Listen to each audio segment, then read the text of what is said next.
So we're super excited today to premiere Shapeshifting. So Shapeshifting is our original creator-led serialized content series that's focused solely on GLP-1s and the widespread impact that they're having across categories, across culture, across health, all of it. So I'm Dan Rubin, Group President at Havas Health. Happy to be here with Lars Bengston, who's our Chief Content Officer at Havas Health, and Kevin Grosch, who's the CEO of Maiden Network.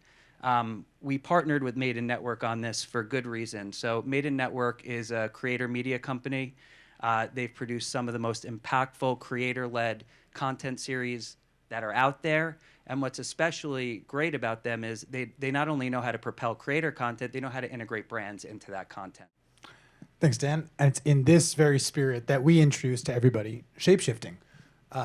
It's first thing I'll say about this is it's not very commonplace to have a major advertising network, a creative company, investing in its own original IP. Usually this is something that we package and present over to our partners because that's the core of our business. But as we recognize our leadership position being the biggest health network in the world, but also having this creative prowess, we thought it was the responsible thing to do to not only publish facts, myth-busting, and entertainment in the form of an original YouTube series, because that's where people are getting their information, but also show the industry and our partners, both in health and outside of health, what good content looks like and how to build audiences from the ground up.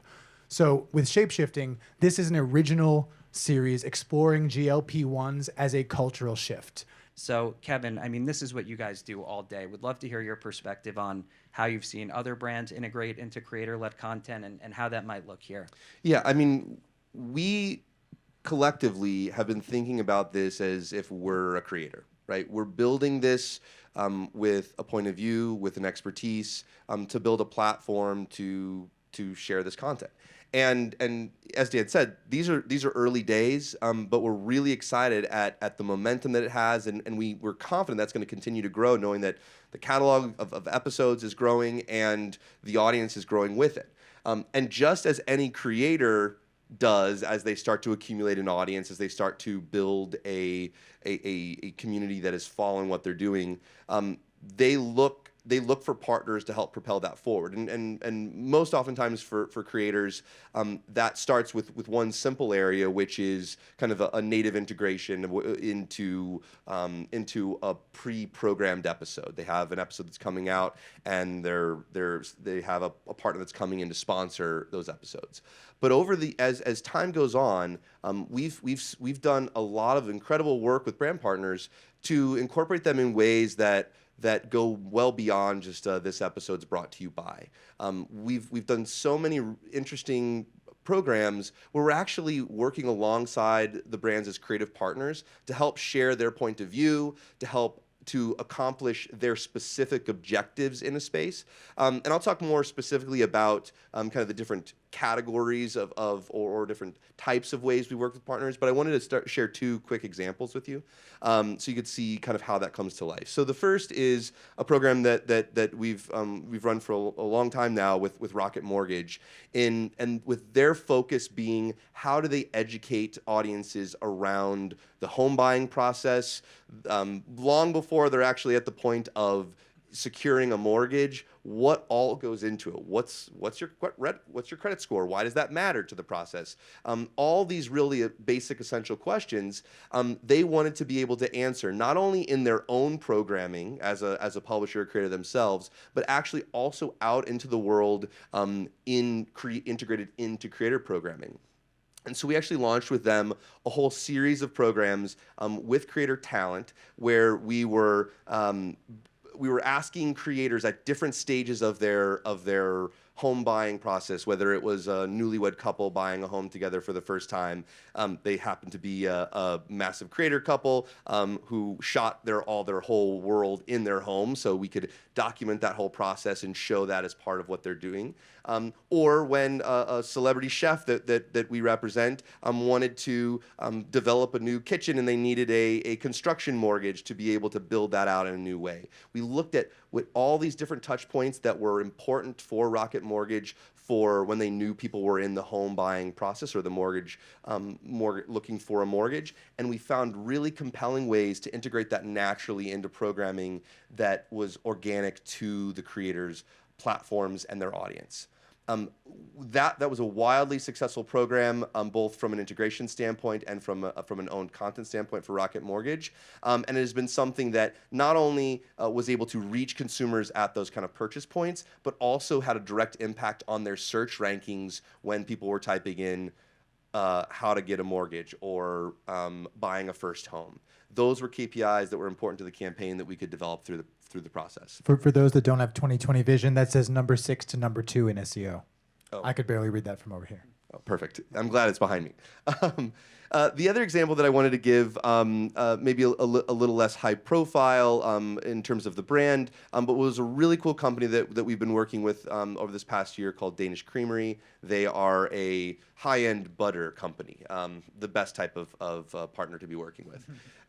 And what was really interesting about Danish Creamery is that their objectives to be able to was primarily brand awareness. They're kind of a new entrant into many of the consciousness of these food-loving consumers, and they wanted to do it in a way that was authentic to their brand. And what we didn't want to do is just the kind of the first part of the process was having the butter show up in a ton of different food programming across the internet.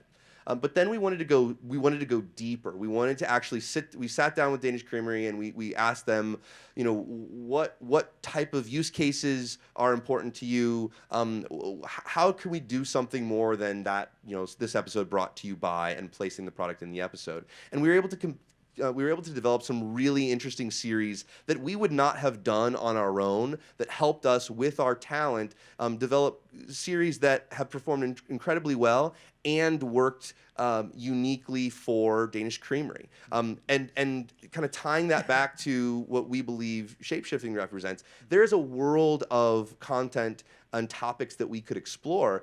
And one of the areas that we think is really incredibly powerful in working with partners is to be able to align with like where their point of view is on GLP-1s, and then how that could be more fully fleshed out in an episode, a series, or something more large scale across the shape-shifting platform.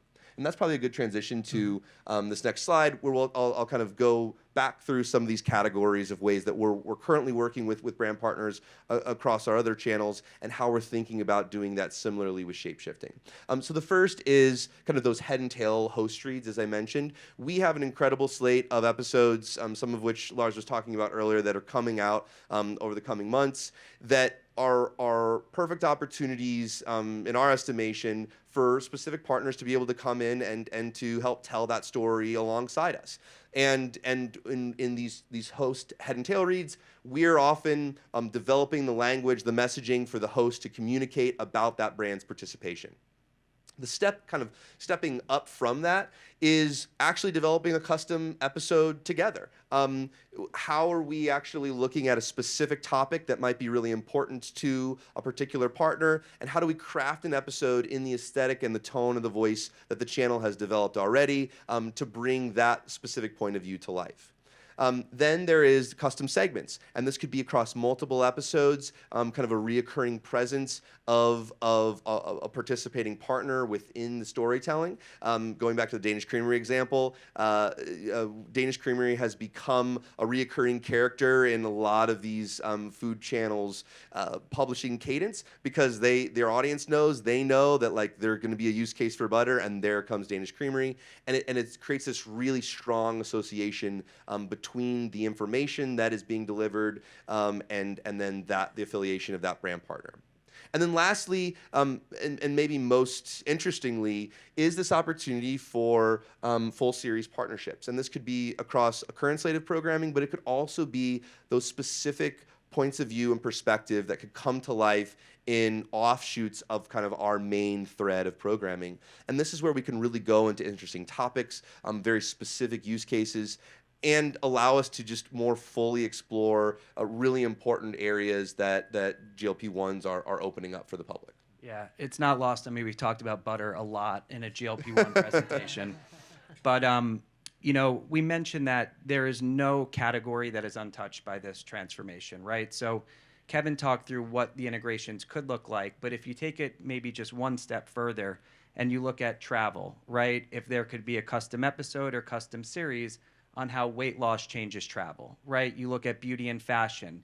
That goes from aesthetics to high fashion to ready to wear day-to-day fashion, down to CPG, right? There is no shortage of focus right now on how CPG brands are looking to enter new businesses, to innovate within their businesses to serve these communities. So these are all ripe. These are three of many ripe categories where a brand or a business does not have to have a pro or con position on GLP-1 to integrate into this platform, because this is agnostic. This is fact-based, credible content where we're just laying out the facts in an entertaining way. So we think the possibilities are endless. And ultimately, we built this because we believe, back to the start, this is the biggest health transformation that we've seen and maybe we'll ever see if you look at what the projections are. And we believe it's an opportunity now. There's an inflection point. We could shape or be shaped. And we chose to enter the conversation, and we look forward to continuing to build on this. And hopefully a year from now, we're coming back and talking about all the brand integrations that we've developed. So Come talk to us afterwards. Thanks so much, guys. Thanks, everyone.